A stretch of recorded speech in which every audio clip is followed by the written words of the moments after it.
இப்போ திருப்பரங்குன்ற மலையில் வந்துட்டு நீ சிக்கந்தர் மலைன்னு சொன்னால் ஒரு இந்துவாக இருந்த எனக்கு வலிக்காதா? நேற்று வரைக்கும் நாங்கள் முருகமலை திருப்பரங்குன்றம் 6 படை வீடின் முதல் படை வீடை வந்து நீ சிக்கந்தர் மலைன்னு சொல்ல வருவ, அதையும் நாங்கள் பார்த்துட்டு வேடிக்கை பார்க்கணுமா? அப்போ எங்களுக்கு வலிக்கும்ல? அப்போ இதுக்கு காரணமான இஸ்லாமிய பெயர் தாங்கி அடிப்படை பயங்கரவாதிகள் இந்த இஸ்லாமியர்கள், சாதாரண இஸ்லாமியர்கள் கண்டிக்கணுமா வேணாமா? அவனுக்கு ஆதரவு அவங்க ஏன் போராட்டத்தில் போய் நிற்கிறாங்க? நேற்று வரைக்கும் நான் 2-3 பேர் வீடியோவில் பார்த்துறேன், என்கிட்ட நல்லா பேசுகிறவன் போய் அந்த ஆர்ப்பாட்டத்தில் நிற்கிறான். எங்கள் வழிபாட்டு உரிமை எதிராக வழிபாட்டு உரிமை ஏன்? அந்த மலையே முருகன்டா, அந்த மலையே முருகன், அதில் போய் நீ ஆடை வெட்டுவ, அது உன் வழிபாட்டு உரிமையா? அப்போ ஏன் வழிபாட்டு உரிமை நீ வெட்டிக்க, நான் கூட காம்ப்ரமைஸ் ஆகிக்கிறேன். நீ என்ன தீபத்தூரில் என்ன கார்த்திகை தீபத்தூரில் எங்களை இதை ஏற்ற விடுவியா? அது எங்கள் உரிமை இல்லையா?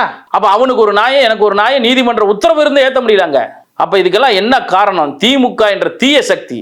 இவன் களவாடுறதுக்கு, இவன் கொள்ளையடிக்கிறது, இதை மக்களை திசை திருப்புறதுக்காக மத கலவரம், ஜாதி கலவரன்ற பேரில் இந்த மாதிரி ஏஜென்ட்டுகளை வச்சு மக்களை தினந்தோறும் இன்னைக்கு வந்து திருப்பரங்குன்ற பிரச்சனை எதனால வருது? இந்த அண்ணா யூனிவர்சிட்டி பிரச்சனை, அந்த சாரை மறைக்கிறதுக்கு. கருப்பு சட்ட பேரணி எதுக்கு வருது? அந்த சாரை மறைப்பதற்கு. எதுக்கு ஆர்.என். ரவிக்கு நீ கொடும்பாவி இருக்கிற? அந்த சாரை மறைப்பதற்கு. யார் அந்த சார்? அண்ணாமலை யூனிவர்சிட்டியில் அந்த சாரை காப்பாற்றுறதுக்கு தான் திருப்பரங்குன்ற போராட்டம், இங்கே இருக்கக்கூடிய கவர்னர் போராட்டம், அமித்ஷா போராட்டம். இது நாடா? இது சுடுகாடா? இந்த நாட்டில் வந்து மக்கள் எல்லாம் திருந்தணும் சார். இந்த திமுகன்ற தீய சக்தி வரும்போது தான் சார் சாதி கலவரம், மத கலவரம், எல்லா கலவரமும் வரும்.